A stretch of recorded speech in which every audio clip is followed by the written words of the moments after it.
Dobar dan svima, ovo je sad nekako postala porodična atmosfera i ja se tome jako radujem. Iskoristit ću priliku što Žan zna srpski, pa ću ga najaviti na srpskom.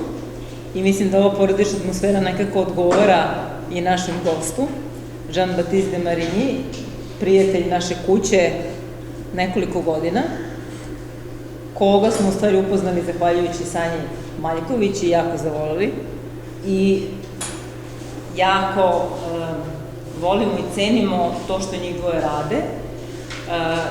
Žan je u Srbiji nekoliko godina i vi ste pročitali u njegovoj biografiji, on je filozof po obrazovanju, je li tako? Završio je filozofiju na Sorboni, pa onda pozorišnu režiju i glumu i došao je u Beograd istražujući oblast pozorišta na različite načine i zajedno sa Sanjom osnovao jednu malu kuću, ja ne znam kako drugačije da je zovem, koja se zove Kroz prozor fabrika.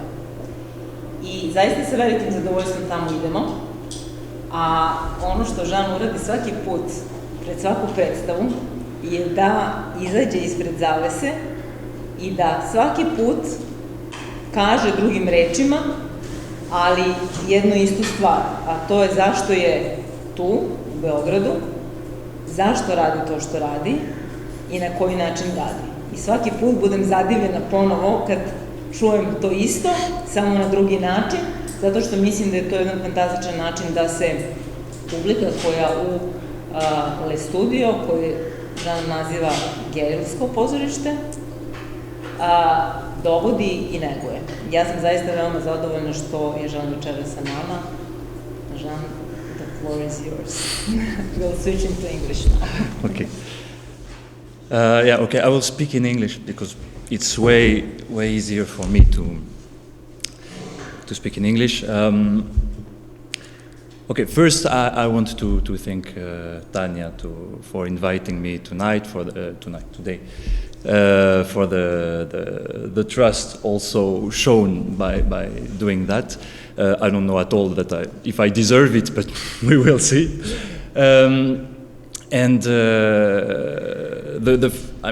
When at the beginning we were speaking and agreeing about the title of what is it, a lecture? It's not a lecture. I don't know what it's called. Whatever. About this title, Theater as a Children Game, Tanya proposed me to add and why am I in Belgrade, and I accepted.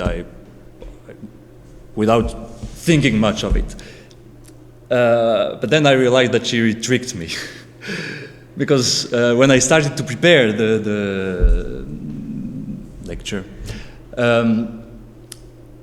I realized I cannot anymore speak about theater in general. I cannot neither speak about the theater we make, or not only, that I have to speak about myself, at least to answer this question, what am I doing here? And I'm not sure at all that the story I have to tell is interesting. But then I realized that actually it's because of stories that I did theater, that I left France at the first place, that I came to this part of the world because of different stories, and that I like story, and I how do you call this, devoted them my life. So it doesn't matter if it's Jean's story or Pavle's story or Mohammed's story, it is a story. And I would like at least the beginning to tell it that way, otherwise I wouldn't be able. Just if I understood well, I should speak for a while and then we will speak together. If you have any question that is related to, because of English, I don't speak English so well. Just ask if you don't understand something, and I will try to explain.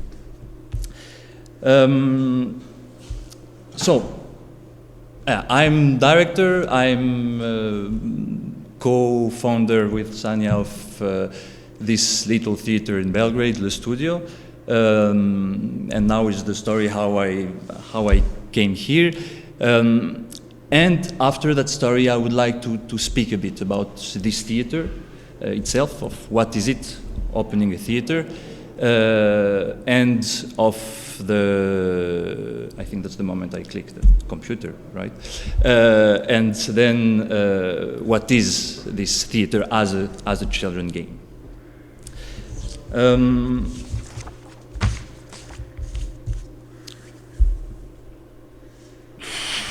It's really formal, this porodična atmosfera, jebote. I feel like the grandfather telling the stories in front of the kids, and they don't dare interrupting. The uncle from the US. So it started this story of theater. Started from teaching philosophy. I studied philosophy, decided to teach because teaching was for me and remained, let's say, a political act, because it's about dealing with the future, about creating nowadays society, and more than it, the society to come. I've been teaching philosophy for 1 year, and I realized the frame in which I was too strong for me, and I was not clever enough at that time, and I knew I was not clever enough at that time to break that frame, to be able to speak in this porodična atmosfera with my students. And also I saw my life in front of me. When you start teaching, at least in France, you don't quit teaching. So I started to see my colleagues, and I ran away after 1 year because I needed. I was young. I don't remember, 20-something. I needed more adventure, and I decided to do theater for. I think first of all because of this same political, for the same political reasons. It's like in teaching, you are in front of a living community. I cannot say this community, which is the audience, is the prefiguration of the general community, but at least something happens. Something happens between what you are doing and between the and the audience, and you see it immediately. And all the work we have been done, including, for instance, as Tanya said, presenting a performance before the performance, is a way to create this community. So that was the first point of choosing theater. The second was probably because it was like convergence. Do you say that? Like ušće, whatever, of different practices that were close to me, and at the end, because there were the idea of the troupe. I never thought of theater without the troupe. The troupe is this, I don't know, from family to brigade, the group with which you can create. So I left the teaching, entered in the academy as an actor, because at that moment in France we didn't have directing studies. They didn't exist. It's a different tradition than the Eastern one, where you, in order to become a director, you first become an actor, and then maybe assistant of a director, and then director. I thought at that moment it was completely stupid. Now I'm not. It has some reasons to be. Maybe we will speak about that later. And the second specificity with those academies in France and in Western Europe is that it's not like here. Here you enter, you have one, let's call him a master for 4 years.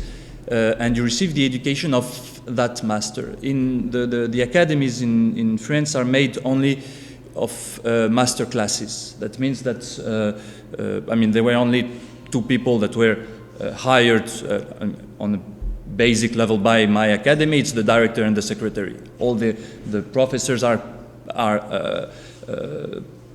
actually actors or directors that come and make a master class and leave.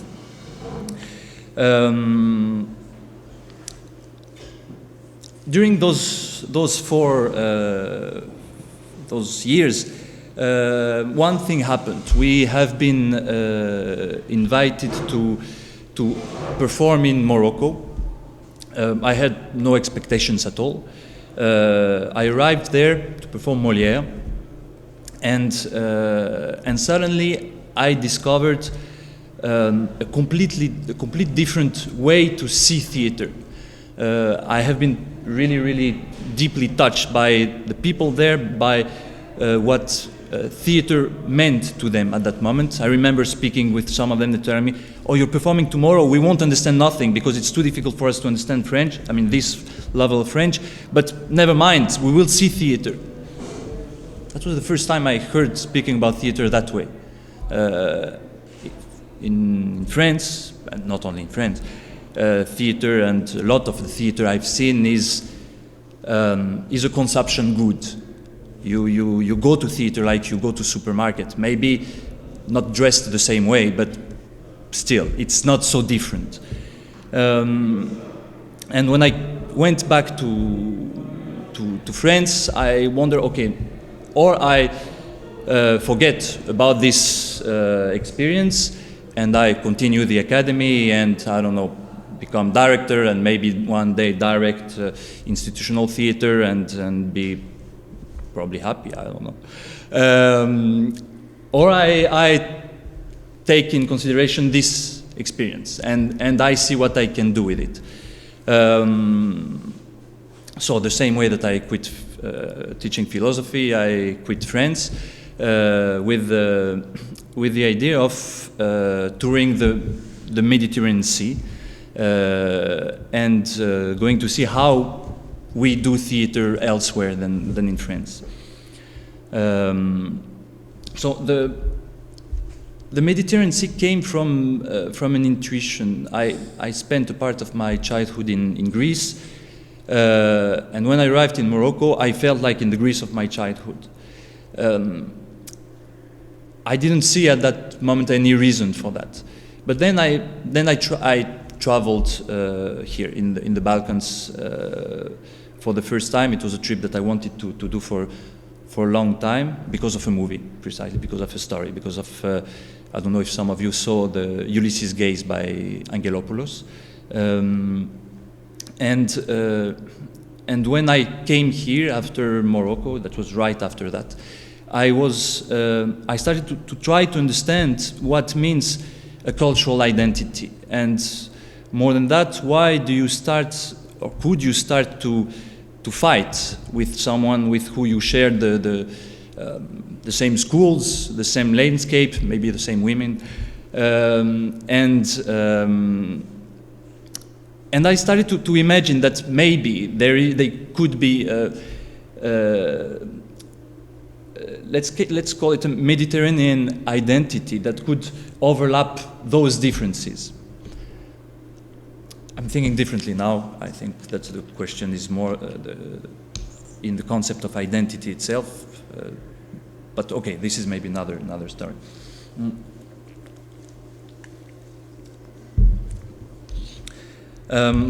So the project of theater around the Mediterranean was to go in different countries around the Mediterranean Sea. At that time, Serbia was, was the last Yugoslavia was still a Mediterranean country, or that was the moment the Montenegro split.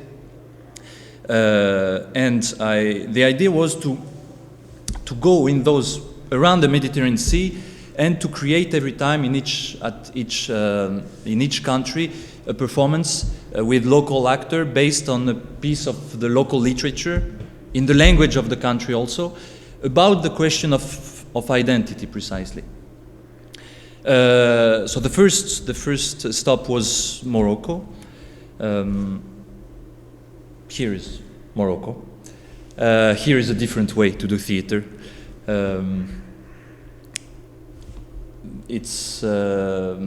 I spent 2 years there.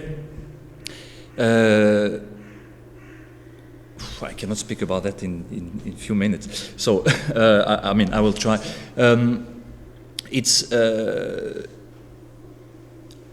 I met really curious people. I mean, curious in the meaning that there were a really strong curiosity, a really strong public curiosity for whatever. But then for theater as well.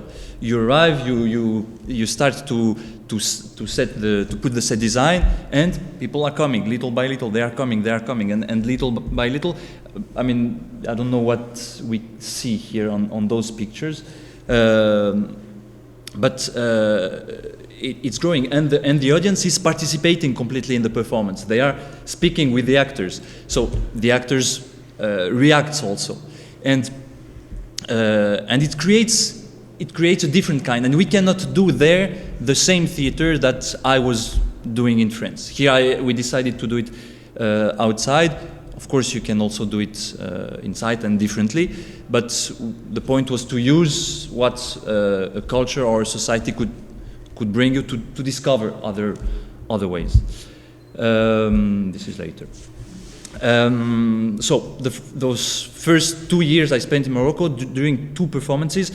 I think the second one was more interesting than the first one. We performed. Let's continue. After that, I came in Serbia with the idea to create the same thing, a performance between Serbia and Bosnia on adapting a play of Horvat dealing about borders. I met Sanja at that moment. We created a theater organization just to get local money from the Swiss fund. That was the first idea. We got some money, but not enough to create the performances we wanted. So at the end, we decided to create a performance dealing only with Serbia, but of the question of the lack of transmission, let's say, the gap in the transmission of the values of the SFRJ. We made that moment this performance called Jedan zarez nešto, that we have been afterwards performed in our theater, which is the story of 2 kids. I'm sorry, I don't want to take too much of your time neither. The story of 2 kids who, the generation of Sanja, who, because of thanks to the stories of the grandfather, are expecting to be pioneers and and then realize that they are the first generation that will not become. And through this children's story, we try to explain a bigger story and a more complex story. So that was the first approach to that children game. After Serbia, after 1 year here, we tried again to find money to do something between the 2 countries. Waiting for that, between Bosnia and Serbia, waiting for that money, I went to the 3rd place I wanted to go for this theater around the Mediterranean Sea. I went to Israel and Palestine. It was quite tough to be spending there some month to prepare a project, and I realized I don't feel well living there, and I need time to be able, to understand what are the questions of a society, what are the questions that a society dares to speak about or doesn't dare. I cannot come like the French guy coming to teach something. It doesn't make any sense. And I realized that there I would need maybe 10 years to start to understand how to speak their way, their language. Because that is the point of this theater around the Mediterranean, is to find a way to speak from inside. And so I left. And I left tired of traveling all the time, but also eager to settle down somewhere, because theater is like writing on the sand. The wind or the sea passes, deletes everything. So if you want, and I wanted to have any influence of the theater of a place, of a country, you need to spend years there. And then the question was, where to go? Do I go back to France? And I decided to come here, to come in Belgrade, because there's many issues here that are important, or how do you say, vital, or do you say that for me? And because they were not this kind of independent theater that we wanted to create, and also because I like Belgrade, I like the city. It was also important to feel able to live there. So here is the way those years were spent. The first year, so that was 2010. The first year, fundraising, nothing to say, no money found, 1 year lost. The second year, because we were missing doing theater, we decided to open a theater school. And this theater school allowed us to start to pay the rent for the place. And one day we made there the general naproba of a performance that we were intending to play elsewhere, to perform elsewhere, and we realized the theater exists. Actually, people came, they were sitting on the floor, but that was the first performance of the theater. So it opened officially in February 2013. Okay, I can start to speak now that I completed this task about myself. Start to speak a bit about this little theater that we opened. If I start to be boring, please tell me. Maybe I will feel offended, but this is still our motto. Like, let's not be boring in the performances we make, and neither in the speech we make. So please, tell me. Because I didn't bring so many nice pictures or so many movies to watch. So, the first, trying to prepare a bit this lecture, I was asking me, and that was a nice way to ask again some important questions, and asking myself, why did we at all open this theater? It was something completely natural, but it's not. Probably it's not. We could imagine that we were just making performances and performing them elsewhere.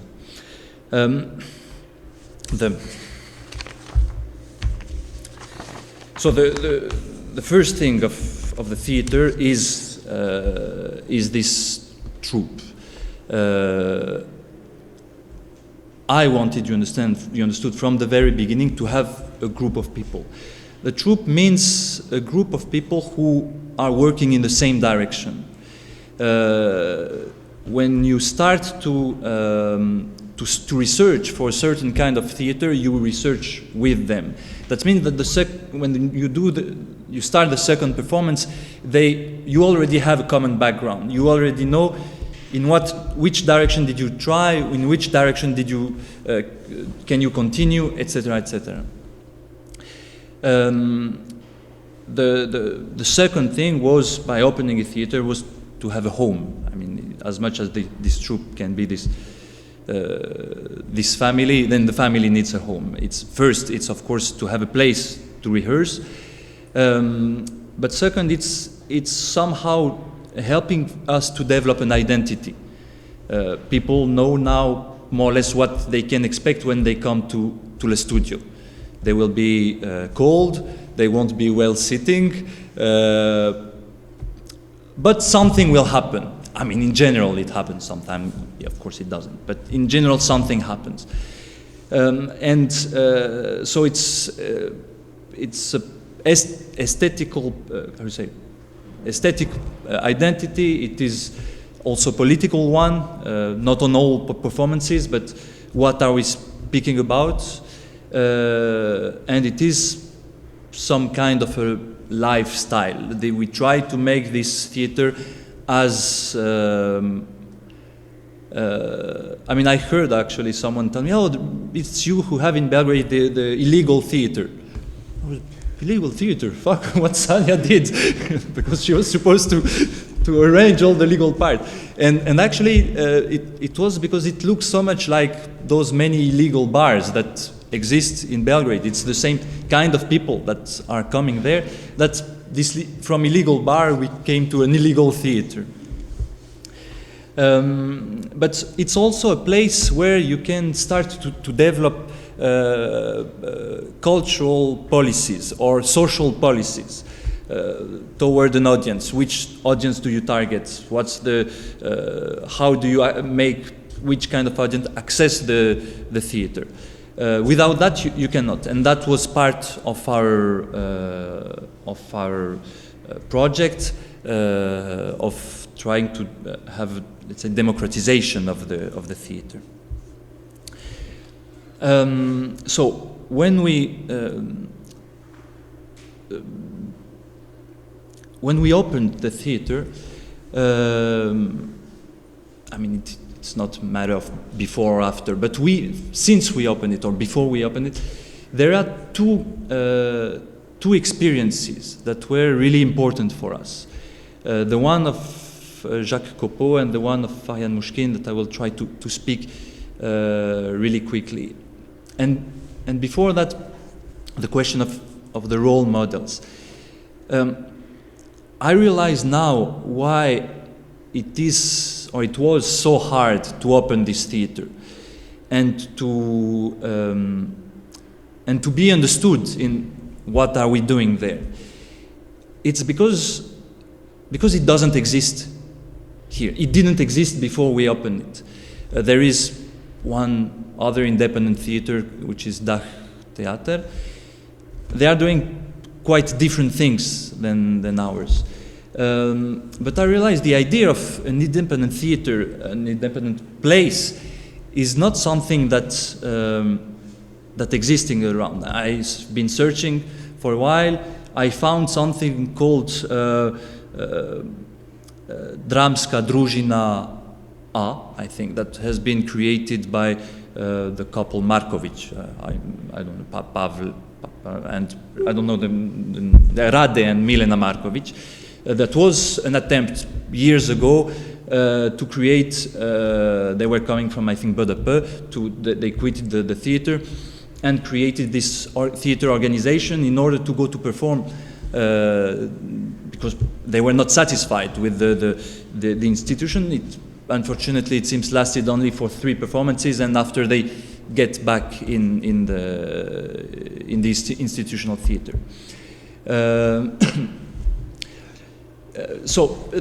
And I realized that in general, so that made us pioneers. And I mean, we didn't want that, we didn't expect that. But I realized in many fields that what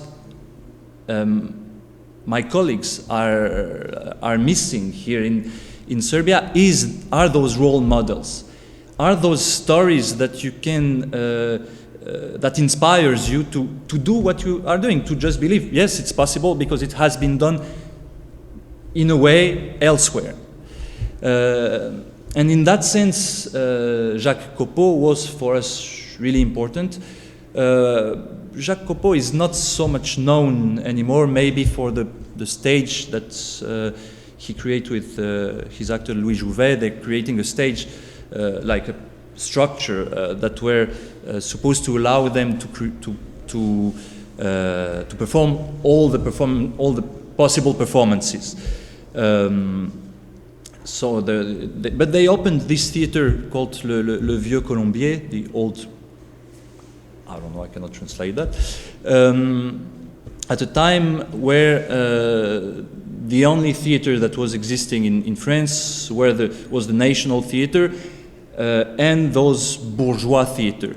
And a third theater called the free theater, that was the, let's say, naturalistic theater. They don't, Copeau is not so important anymore. But what he did then, the researches he made to try to create a more theatrical theater is to go to search in the tradition of Commedia dell'arte and things like that, actually inspired the whole France, Spain, Italy, I mean theater, at least in this region. So I think that people who came after him are actually, I mean, what they did out of it is actually now more interesting. But he was pioneer in opening that theater. So that's in this way that we read his text, trying to understand how this could function. The other person that is really important, and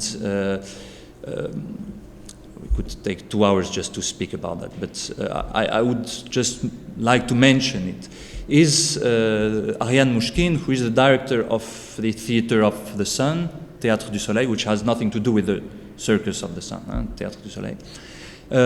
They created in, I think, around in the beginning of the 60s, a theater troupe,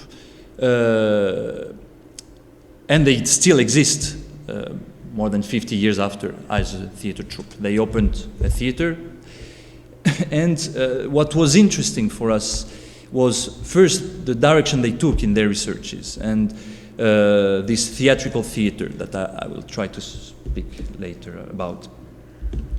But also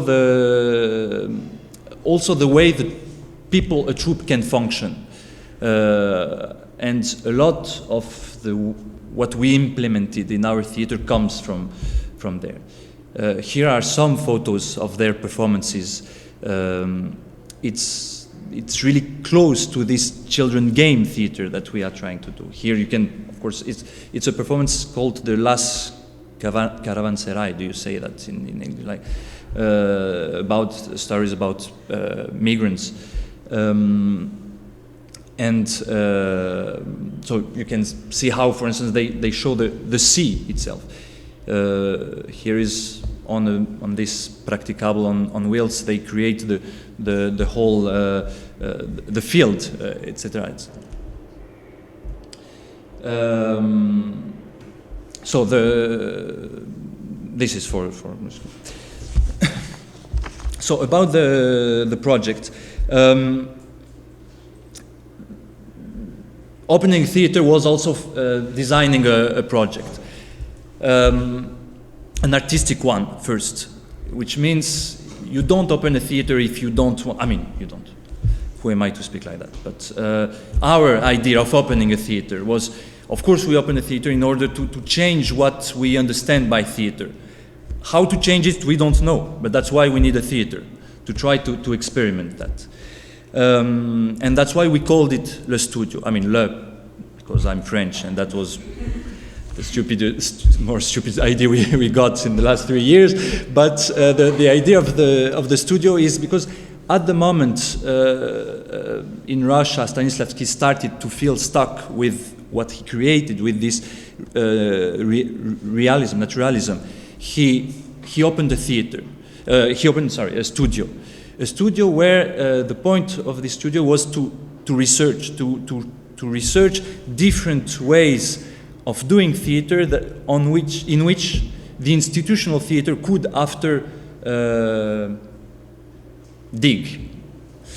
So that's why we called it the studio. And the third point of the project was to try to another audience than the one that is usually going to the theater. I mean, not that those doors are closed, but precisely to reach people that don't go to theater, or because they think that theater is not for them, and in which I think they are wrong. I mean, they are right. It's the theater that is wrong, the theater that they usually go to see, and or because they have been people that have been disappointed by theater, or people who didn't think that they could like theater at all. So we started by creating a troupe made out of amateur actors and professional actors. The reasons were, first, economical reason. We didn't have money to pay all the actors in the performance. So we are working with some of our students in order to, we gave them an experience, a training, and they perform for free. That was the deal. That is still the deal. And most of our performances are made like that, with a mixed crew. Some are only amateur ones, some are only professional, but yeah, that's how it happens. And the other specificity of this troupe is the task that we assign to all of us. None of us just come to act in the theater. We come earlier, we perform at 8, 10, and we come at 5 in order to have time to wash the stage, to wash the toilet, to put the set design, to put the light, to wash the glasses of the bar, and to do a run through in order to prepare the everything. And then when the performance finishes, we clean the stage, something like that. Sometimes we forget. The point is that I don't want actors who come here to perform just and leave, because I don't want them to have the feeling that the audience came because of them. It's the opposite. We came in order to prepare the space for the audience, and we have a duty to this audience, which is to do the performance the best we can. That's why we have this progon, this run through before. And also to have the respect of the space of the theater, which is allowing us to achieve our passion. We have one of the last thing of the theater, this repertoire. This came also by time. The experience of Jacques Copeau was that we need to have often new performances. This is one of my main arguments with Sania, who doesn't want to do a performance in 2 or 3 weeks, and she's right. We don't have time to do a performance in 2 and 3 weeks, but we don't have choice neither. For the theater to be able to keep the audience who came already, we need to be able to make at least 3 new performances a year. So by experience, that's then how we started to divide the work in 3 categories of performances. The first category is the performance that we can make in a short time, because we know how to make them. We are not learning anything or almost doing them.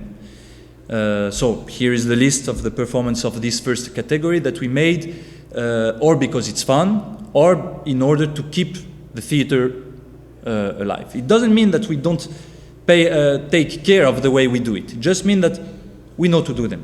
It's not complicated, so we can do them in 2 weeks or 3 weeks.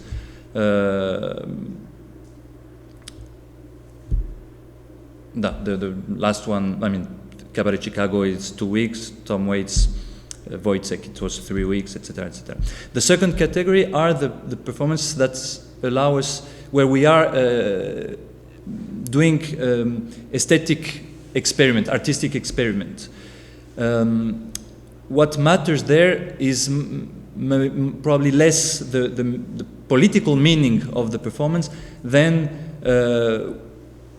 trying to push the limits of what we know being theater. So those 3 performances, Šteta što je kurva is in process, it's not done yet, have been made that way. And then the third category, which is, let's say, what we really do want to achieve, performances that are combining an aesthetic research and an important and have an important meaning for us has been the first one we made together back then, that now we remove from the repertoire because it's not accurate anymore. And the last one we made, which is Rajnost. And the last, did we start at 6? I have 10 more minutes. I'm really sorry. Yeah, work. The last part is the audience. It's maybe the part in opening the theater that we expected the less, or that we knew the less, that we have the less foreseen. The first one is that, we created an audience. I mean, they. Some audience came, which is not the one that is going to theater, which is not the standard audience going to theater. We can see that because sometimes some people come through Klub Ljubitelja Pozorište, which is an agency selling tickets in a cheaper price, and it's different people. It's completely different people. So an audience came without we didn't have any media support. Okay, in the press, but not on TV, and that was the interesting part for us. It's from this mouth to, how do you call it, mouth to ear. Mouth to mouth is a bit,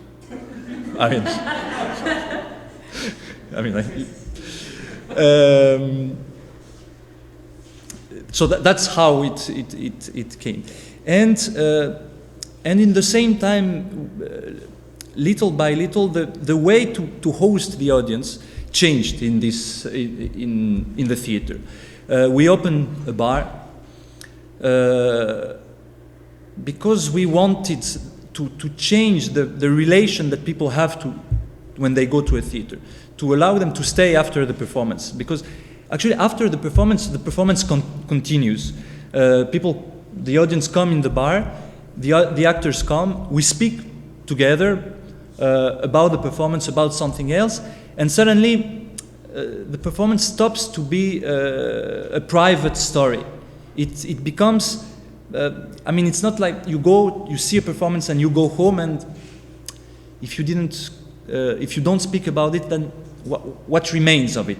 So here is a way also for us to see who were those people for who we worked during 5 hours and more with the rehearsal. So it started to be a really important moment, and when we are hosting now in different theater, and after the performance the audience goes, we have the feeling, you prepare a meal, they come, they eat, they go, and you didn't meet them. So it became part of this theater, and it allowed us to start to think of something that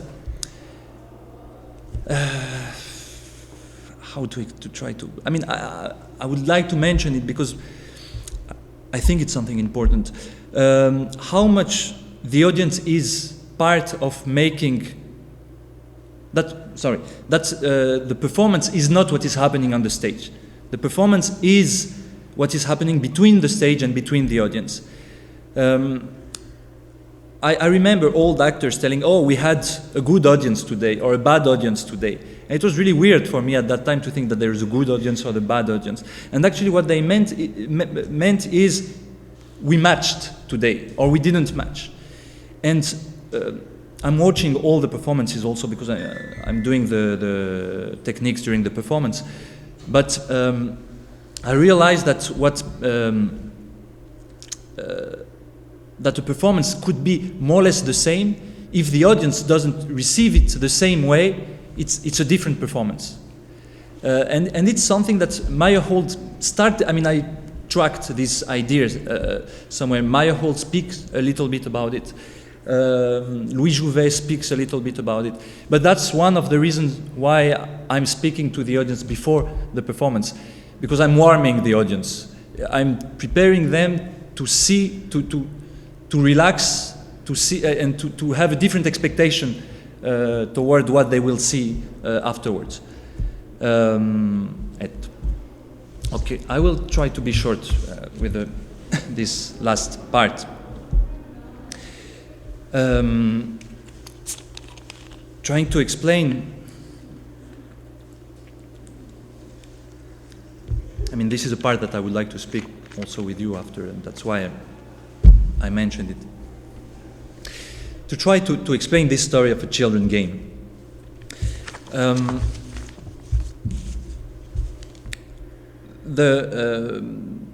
I mean, you saw this photo at the beginning. It's a photo made by Dizajnu, if you heard about this photographer. It's 5 kids on a broken car playing on a, how do you call these places, like where, I don't know, wasteland, I don't know how you call that. The point with kids and with the way they play is that everything can become everything. A stick becomes a sword, a car becomes a coach. I mean, we can clearly see that the little one up there has 2 or 6 horses in front of him, right? And he's really seriously driving the other one. I mean, he took his task really seriously. And so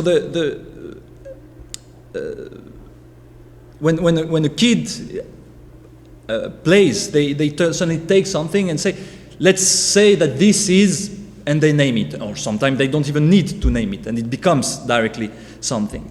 And in this, on the other hand, for those who try to do performances or saw performances done in front of children, you can see that children are a really tough audience. Because tough audience, every time something is illogical, or every time an actor is not believing enough in what he's doing, they see it. I mean, Peter Brook, when he's, I don't know if you know this story, when he's staging a performance, or when he was,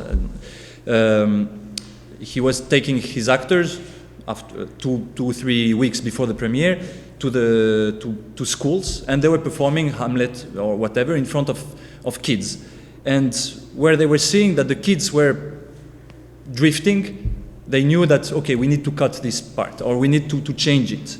So they were doing that because kids are this tough audience, but the strength of the belief is what allows them to believe in. So no matter is there, I don't know what he has in his hand, but how do you call it, this whip, no matter what it is, the belief, his belief made it a whip, and he made it for himself, for his partners, and for ourselves, the audience. So it's not because it looks like in life that they believe in something. It's because they believe in it that it becomes something. Huh? So this is what Maya Holt was calling I think in English it's called the theater of the conscious convention. It means a theater that has a convention. We agree in a way on the convention during the 10 first minutes of the performance, and then if everyone keep believing in what he's doing, we all agree on it. And so creating an independent theater was was meant for us being poor. Of course, there is no doubt about that.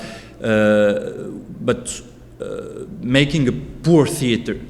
But this poor theater, that means the theater that doesn't have money to buy props, that doesn't have money to buy proper scenography, that doesn't have money to buy costumes, force us also to show more creativity, because we cannot hide ourselves behind costumes, of scenography. We cannot hide ourselves by having, I don't know, 20, how do you call that in English, statists, to perform a Shakespearean battle. So how do we perform a battle? And Peter Brook in this book, The Empty Space, speaks about it. About you take a pot, you hit the pot, and you have a Shakespearean battle, or you could have a Shakespearean battle.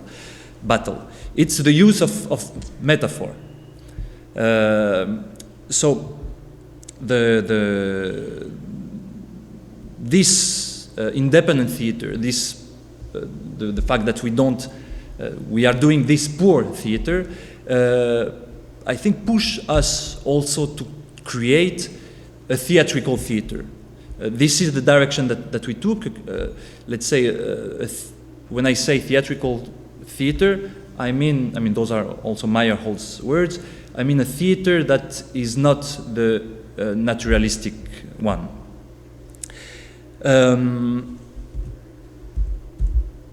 So, još hvala. So this is now this theatricality that I wouldn't do theater the same way if I was in France. I realize here that there is, whatever, for now, there is some kind of doxa, which is the doxa of the naturalistic theater. It's not always completely naturalistic, and it's not always like that, of course.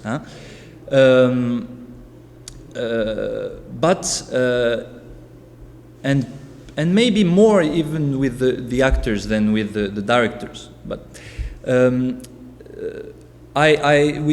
we face the habit of one theater, and so of this naturalistic theater and its I would say and the declination of it. So the direction we took was that one of telling let's fight just to say that of course there is naturalistic theater. Of course this is one means of the theater, but near that many different ways exist, and that's what we are trying to create. The problem is that we lost, and when I say we, all of us, we lost the tradition of the theater. We lost the tradition. We don't know anymore what used to be the basis of the theater before the cinema or before the naturalism.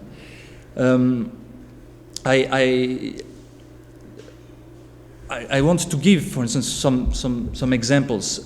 We don't know. Let's watch on the stage of the theaters around us. We rarely know what to do out of the choir in a tragedy. How to stage a choir. We don't know what to do with verses. For instance, in theater, in drama academies, young actors are taught to tell verses as if they are prose. And okay, it's possible. But Shakespeare wrote in the same play in verses and in prose. That means that it's not that he cannot write in prose or he cannot write. It's that he meant something different. We can ignore that, of course.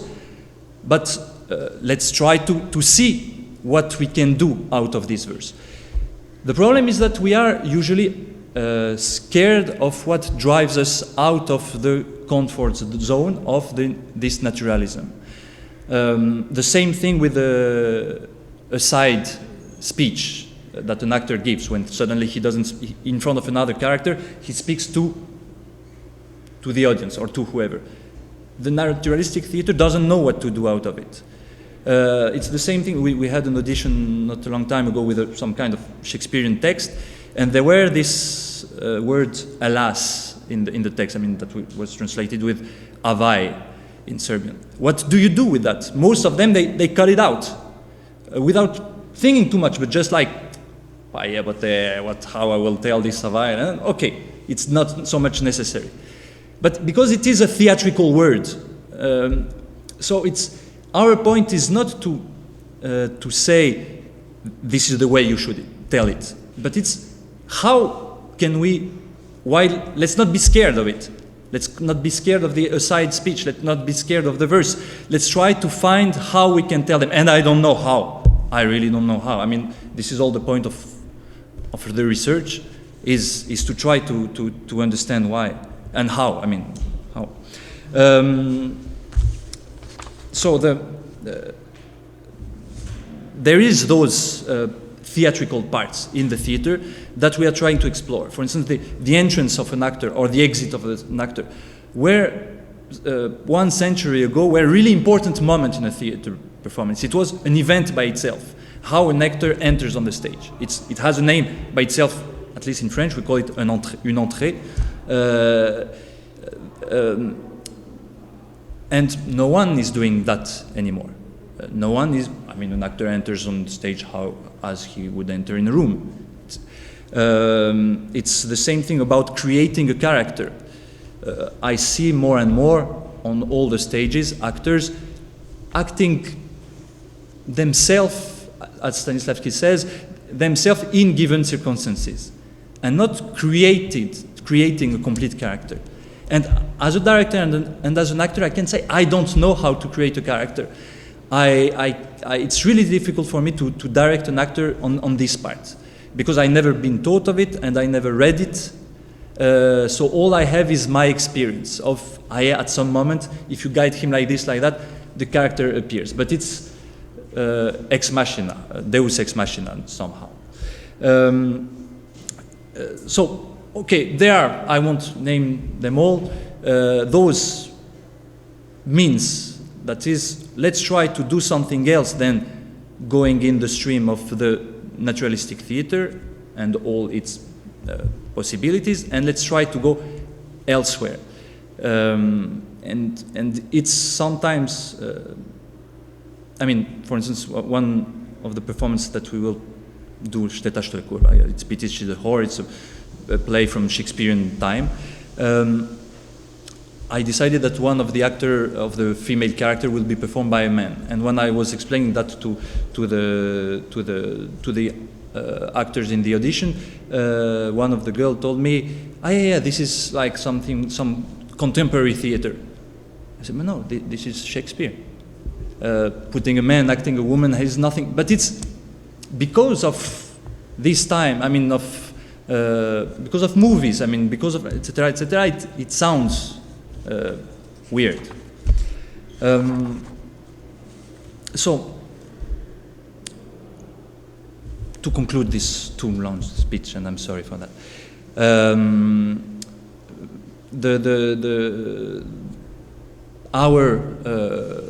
our point now, the point of having a theater is to have the luxury of not knowing how to do theater. And this is really difficult, because you know that the audience is coming in 2 weeks. You don't have a performance completed, so at some point you get scared, and when you get scared, then you don't take the risk and you do something that you know to do. So the really difficult part is to invent maybe what has been discovered 2 centuries ago, but that we don't know to do or has been forgotten till then. Eto. Hvala vam.